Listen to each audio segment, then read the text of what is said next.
Bonsoir, ici Dorothée Meffo. Je souhaite faire un rapport sur l'éducation. En fait, donc moi j'ai passé plus de 8 mois au Burkina Faso, à Ouagadougou, sachant que j'ai bougé un petit peu dans certaines villes environnantes. Et comme vous le savez, je suis défendresse de l'éducation universelle pour tous, puisque avec mon association internationale Je sais lire et écrire, Beyond Reading and Writing, je valorise l'éducation dans le monde et l'enseignement surtout, parce qu'il faut savoir que moi-même qui lutte contre l'illettrisme et l'analphabétisme, particulièrement en Afrique, je soutiens aussi les enseignants, puisque c'est eux qui valorisent justement l'éducation, hein. Ils sont vecteurs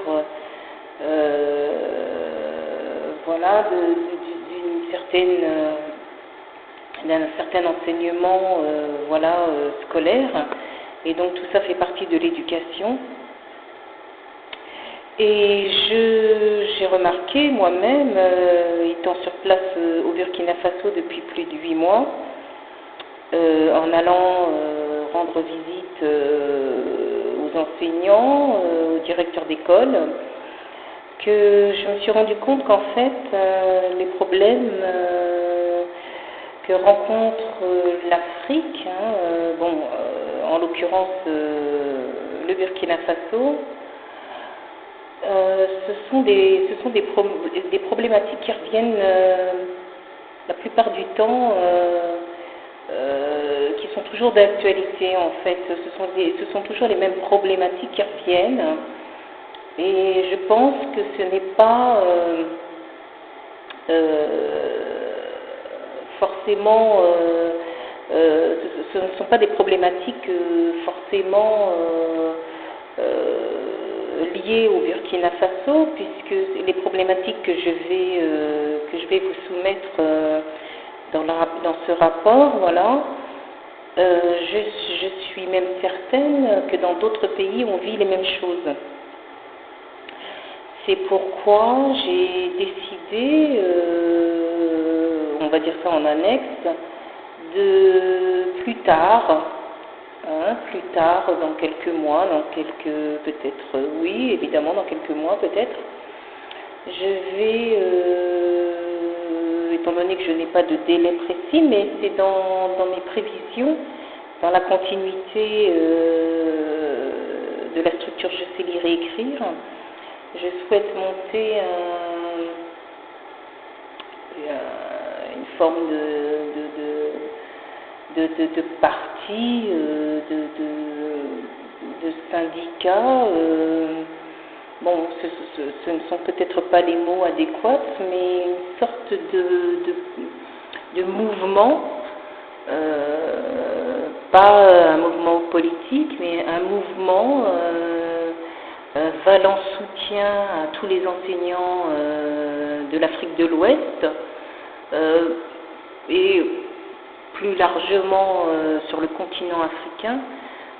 Voilà, donc je souhaite faire ça en parallèle de la structure Je sais lire et écrire, surtout par le biais d'Internet et des réseaux sociaux, monter une espèce de parti qui ferait que les enseignants puissent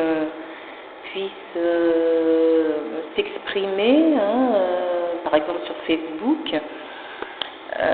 et puissent délibérément s'exprimer sur ce qui va, ce qui ne va pas, sur ce qu'ils vivent au quotidien en Afrique, leurs difficultés.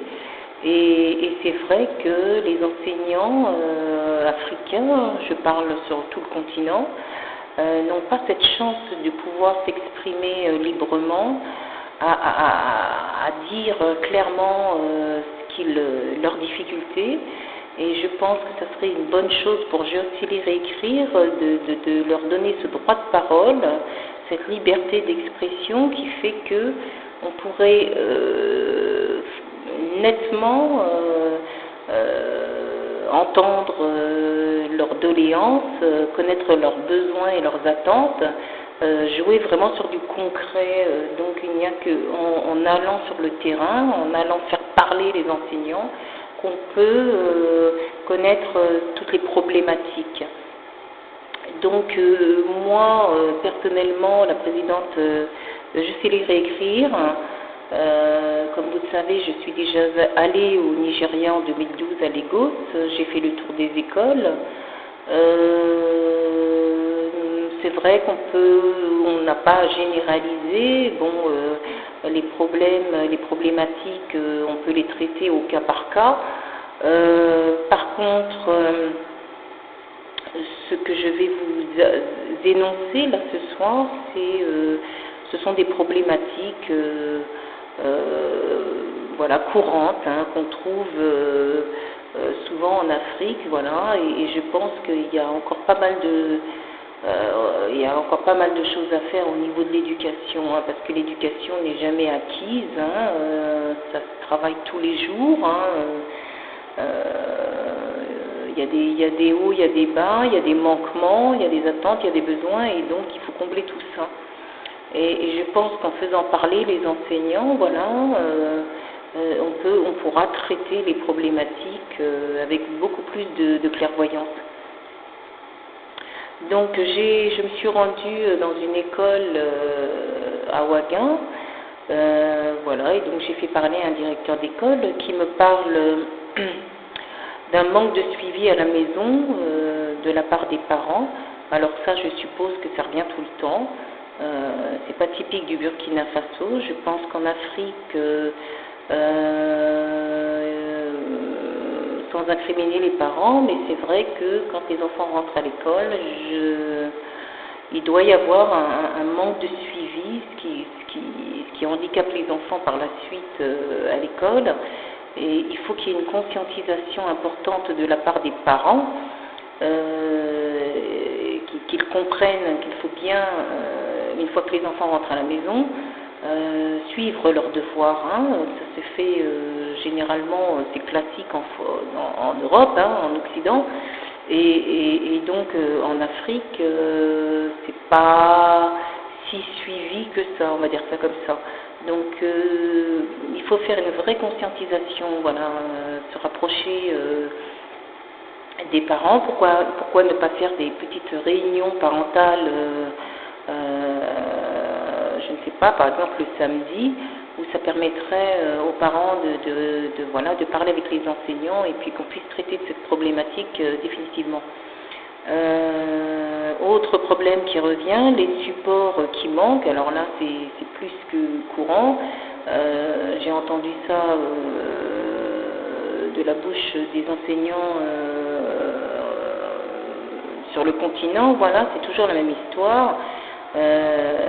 Des supports pédagogiques qui manquent, voilà, où les enseignants ne peuvent pas travailler si l'arrivée tardive des fournitures scolaires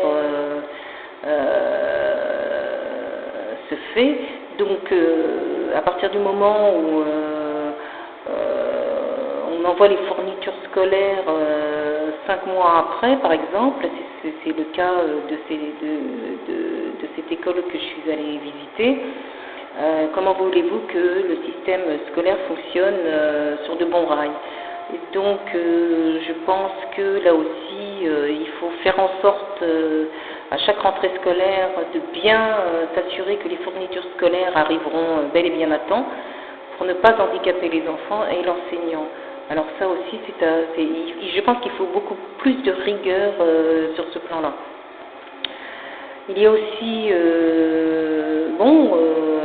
ça c'est classique en Afrique, hein, c'est pas typique, je le répète, du Burkina Faso, voilà, des écoles délabrées, voilà, des bâtiments qui ne sont pas entretenus, etc. Donc ça c'est courant, on a vu ça souvent sur Internet,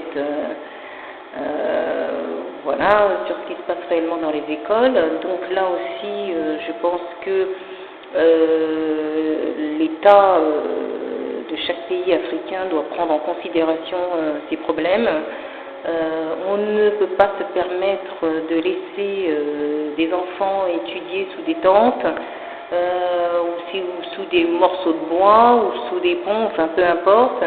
Je pense que là, il faut là aussi une conscientisation, et la conscientisation, elle est aussi, il faut qu'elle se fasse aussi dans les ministères. Et donc, à partir de là, je considère qu'il faut consacrer un budget à l'éducation. Donc voilà, je ne suis pas la seule à le dire. Il est temps que chaque pays africain, dans son gouvernement, consacre un budget conséquent à l'éducation. L'éducation est primordiale, autant que la santé. Il faut que le message puisse passer et puisse être entendu. Voilà, on ne peut pas avancer dans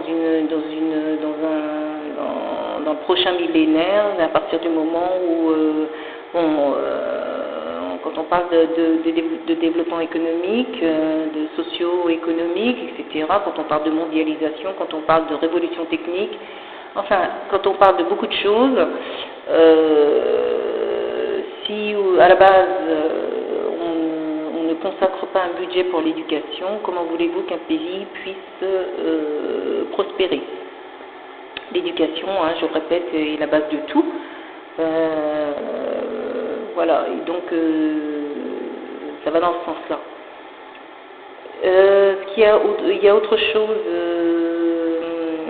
Il est clair qu'en Afrique, on a des petits budgets, voilà, au niveau de la cotisation des parents d'élèves dans chaque école, les parents font ce qu'ils peuvent avec les moyens du bord, comme on dit, les salaires ne sont pas mirobolants, d'autant plus qu'on sait très bien que l'Afrique ne marche pas à l'euro ni au dollar, et que, là par exemple au Burkina Faso c'est le franc CFA, et Dieu seul sait que, et je le sais moi-même, que le franc CFA ne vaut presque rien par rapport à l'euro. Donc les parents d'élèves sont obligés de cotiser, de réunir une petite somme pour faire en sorte qu'on puisse par la suite retaper les bâtiments, la peinture, ou se cotiser pour refaire les tables d'école ou les bancs, etc. Vous pensez bien que 3000 francs CFA ne couvrent rien, presque rien, et donc l'État, comme je le disais tout à l'heure, doit absolument prendre en compte ce problème-là, et donc dans le budget qu'il devrait consacrer à l'éducation, ça devrait permettre de couvrir les travaux éventuels d'écoles qui se délabrent, voilà, etc. Donc ça c'est vraiment un problème continental en Afrique. Donc les moyens manquent, c'est toujours la même histoire, les moyens manquent tant sur le plan matériel que sur le plan financier, et donc quand je parle avec les enseignants, voilà, ils veulent faire beaucoup de choses, ils ont le courage de faire les choses, mais ce qui manque, ce sont les moyens. Et voilà, donc ça handicape tout, comme les aides, il y a peu d'aides de la part des ministères, voilà, pour soutenir les enseignants et les directeurs d'école. Les choses restent en stand-by ou ne se font absolument pas. Donc je pense qu'aujourd'hui, même si l'éducation voilà, fait son chemin, et qu'on a pris conscience que l'éducation est la base de tout, il y a encore beaucoup de choses à faire, et à surveiller surtout, et à entreprendre, parce que quand vous êtes sur place en Afrique, on a beau dire, les problèmes, vous les voyez en direct, et on n'est pas, comme on dit, on n'est pas encore sorti de l'auberge. Donc moi, la présidente de l'association Je sais les réécrire, je vais dans les prochaines semaines, voire dans les prochains mois, monter ce parti, ce mouvement, on va dire, voilà, j'enlève le mot parti, ce mouvement de solidarité envers les enseignants de l'Afrique de l'Ouest et de l'Afrique en général, parce qu'il est temps, d'avancer et de voir clairement ce qui ne va pas en Afrique, voilà. Hein, donc sans être porte-parole directement, je dirais, je compte faire ce genre de mouvement comme ça sur Internet qui puisse rendre vraiment service aux enseignants et puis voilà, valoriser l'éducation, qu'on puisse avancer dans ce monde au prochain millénaire. Voilà, donc c'était Dorothée Méfaux en direct de Ouaga pour vous donner mon sentiment 8 mois après à Ouagadougou où je réside actuellement et où j'ai pu faire toutes ces constatations, voilà, ces constatations scolaires.